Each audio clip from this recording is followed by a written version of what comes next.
Today, we are diving into what truly matters in life, because this video is about life, death, love, and the values we hold close, shown through the words of Mitch Albom, author of this book, which is Tuesday with Morrie. In this amazing story, Mitch shares the final lessons of Morrie Schwartz, a beloved professor who spent his final days teaching us how to truly live. The meaning of life. What is the meaning of life?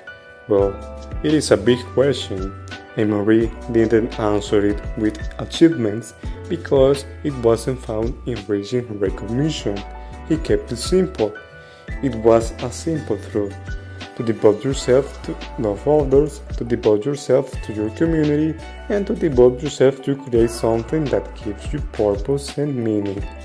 Morrie taught us that life is like a hibiscus flower, fragile, brief, that if you actually stop and look at it properly, we'll notice how beautiful it is. The meaning of life isn't hidden in astonishing things. It is shown in everyday acts of kindness, presence, and purpose. Death and acceptance.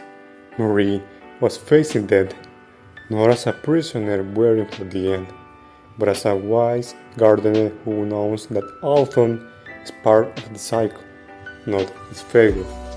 Yet he said, once you learn how to die, you learn how to live. Think about that. Most of us don't want to talk about death. We push it away like it is a nightmare. And this is true because most of us came from the idea of death, and Morrie embraced death without fear, but with clarity. For him, death was not an end, but a sharpening of life edges.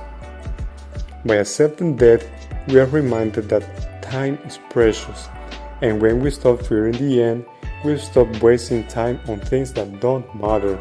We begin to live with intention. Even every breath becomes a gift. Every connection, every relationship is a treasure. The importance of relationships and love.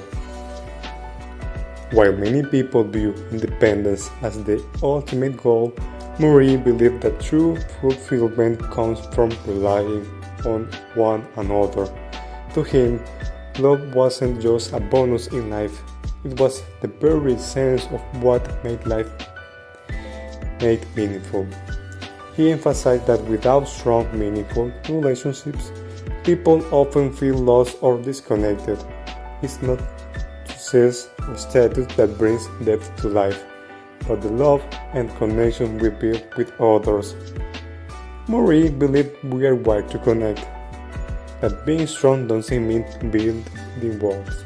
It means opening doors, letting people in, letting yourself be seen, and giving love without holding back.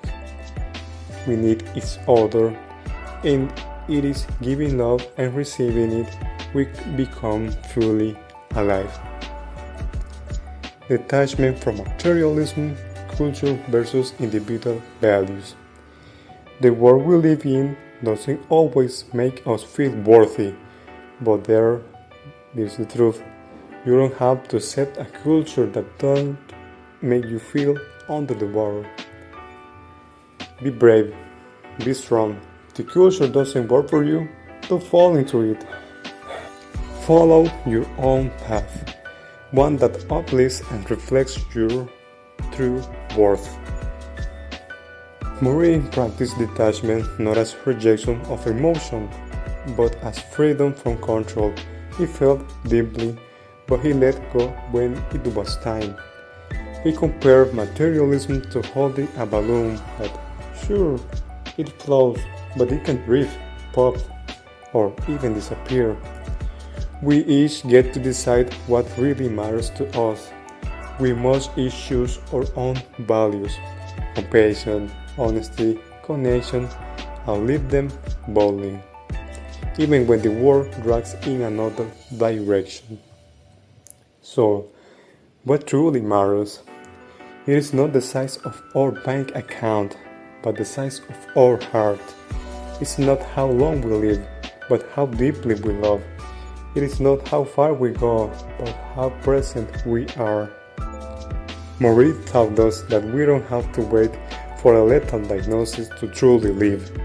We don't have to reach the lowest point in our lives to begin searching for meaning. At any moment, even now, we have the power to choose a moment intentional, more passionate way of being. He showed us that we can live deeply and authentically right now, in this very moment. We don't need to wait for the end of our lives to begin loving others without fear or hesitation. We can start appreciating the beauty that surrounds us, the simple things, the quiet moments, the connection we often ignore, because this moment is fleeting that and fragile as it may be truly matters. And I just want to say thank you, Morrie. Thank you for your wisdom, your kindness, and your example. You remind us of what really counts. You were a remarkable man, and your lesson will live in us. And for you, that you're watching this video, thank you for your time and your attention.